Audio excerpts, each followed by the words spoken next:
यार शिवजयंती आली, काय करायचं? काय करायचं म्हणजे अरे एकदम परफेक्ट नियोजन केले.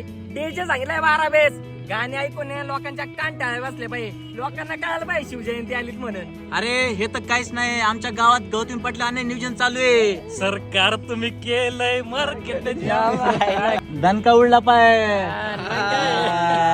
मग दणका उडला पाहिजे आणि तुमची चर्चा तालुकाभर झाली पाहिजे. मग विषय का? अरे पण महाराजांच्या विचारांचं काय? अरे दणका उडूच की, पण आपल्या पारंपरिक पद्धतीने ढोल ताशाची मिरवणूक काढू ना. पण या सगळ्यांबरोबर आपल्या महाराजांचे विचार लोकांपर्यंत पोहोचले पाहिजे, याच्यासाठी काहीतरी करू. हा, विचारांची शिवजयंती. सगळ्यांनी वेगवेगळी शिवजयंती साजरी करण्यापेक्षा आपण 10 गावे एकत्र मिळून जर शिवजयंती साजरी केली ना, तर हा खरा महाराजांचा एकीचा विचार आहे. आम्ही सगळे मिळून विचारांची